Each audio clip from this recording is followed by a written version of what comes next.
Volleyball को 1895 में William जी Morgan ने बनाया था, जो मासाचुसेट्स, संयुक्त राज्य अमेरिका में एक शारीरिक शिक्षा प्रशिक्षक थे।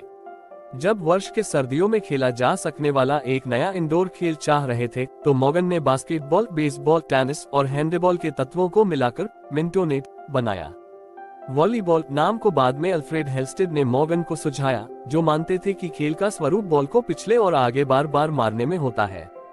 पहला आधिकारिक volleyball game international YMCA training school में खेला गया था, जहां मॉर्गन एक इंस्ट्रक्टर थे। वॉलीबॉल ने तेजी से लोकप्रियता प्राप्त की और अमेरिका के भीतर अन्य YMCA क्लब और स्कूलों में फैल गया।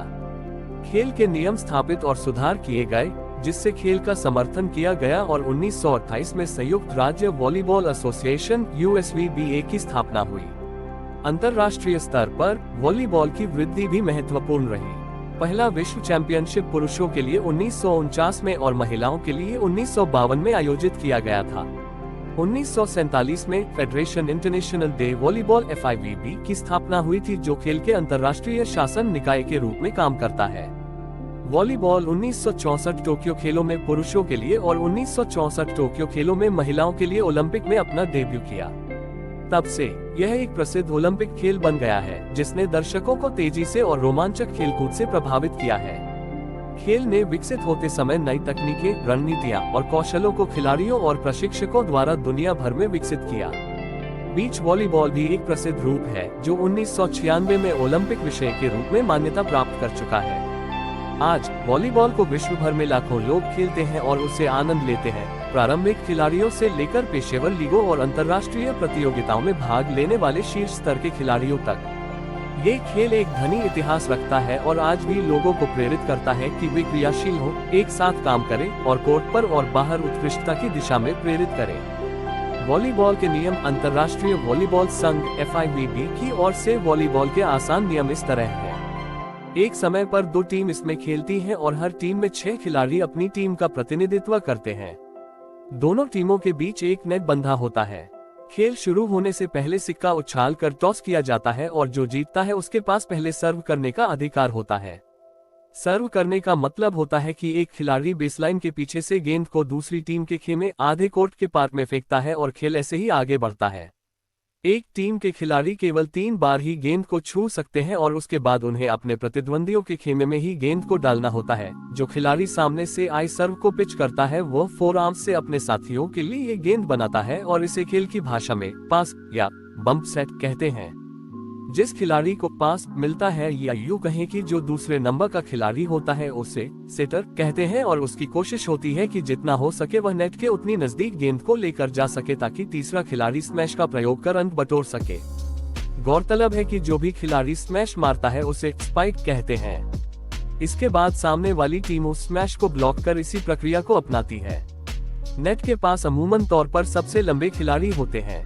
जब तक कोई फाउल न करे या गेंद जमीन पर न टकराए तब तक खेल ऐसे ही चलता है और अगर ऐसा होता है तो सामने वाली टीम को 1 अंक मिल जाता है। वॉलीबॉल में कैसे मिलते हैं अंक? एक गेम में 5 सेट होते हैं और पहले 4 सेट 25 अंकों के होते हैं। अगर पहले 2 सेटों में स्कोर 2-2 से बराबर है तो 5वां सेट 15 अंकों का होता है।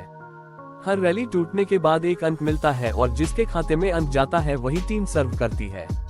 अगर कभी भी स्कोर 24-24 या 14-14 5वें सेट में बराबर हो गया तो टीम को जीतने के लिए लगातार 2 अंकों की जरूरत होती है। वॉलीबॉल में अंक बटोरने का सबसे आम तरीका स्पाइक द्वारा होता है। सबसे ज्यादा इसी तरीके से एक टीम अंक की प्राप्ति कर अपने कारवां को आगे बढ़ाती है। इसके अलावा कुछ फाउल द्वारा भी अंक बटोरे जा सकते हैं, जैसे कि सर्व करते समय लाइन के आगे चले जाना। कोई खिलाड़ी अगर दूसरी बार बॉल को छू रहा है और उस दौरान अगर उसने नेट को भी छू दिया तो वह भी एक फाउल माना जाता है। कोई भी टीम गेंद को दूसरे खेमे में फेंकने के लिए 3 बार से ज्यादा बार गेंद को छू दे तो इसमें भी वह 1 अंक गंवा बैठते हैं। वही दूसरी तरफ अगर गेंद को कोर्ट से बाहर मार दिया तो वह भी फाउल होता है। वॉलीबॉल में खिलाड़ियों की पोजीशन। वॉलीबॉल टीम में 5 पोजीशन होती हैं: centre, middle blockers, outside hitter, weak side hitter, libero. जिसमें सेंटर्स का काम होता है कि वह स्पाइकर्स के लिए गेंद को बनाए ताकि वह स्मैश मार सके। मिडिल ब्लॉकर्स डिफेंस के साथ आक्रामक खेल भी खेलते हैं। स्पाइकर द्वारा तेजी से आ रही स्मैश को रोकने का जिम्मा मिडिल ब्लॉकर्स का होता है और साथ ही अगर कोर्ट के बीचों बीच गेंद इन्हें मिलती है तो वे अटैक भी करते हैं। आउटसाइड हिटर को साइड हिटर भी कहा जाता है। ये टीम के अहम अटैकर होते हैं और यह कोर्ट की बाईं दिशा पर खेलते हैं। लिबरो वॉलीबॉल के सबसे दिलचस्प खिलाड़ी होते हैं। उनकी यूनिफॉर्म भी दूसरों से अलग होती है और वह सब्स्टिट्यूट की भूमिका निभाते हैं। लिबरो को ब्लॉक और अटैक करने की अनुमति नहीं होती और वह बॉल को पास करने के लिए कोर्ट पर आते हैं। या तो वह टीम के सदस्यों को डिफेंस में मदद करते हैं या फिर उनके लिए गेंद को बनाते हैं।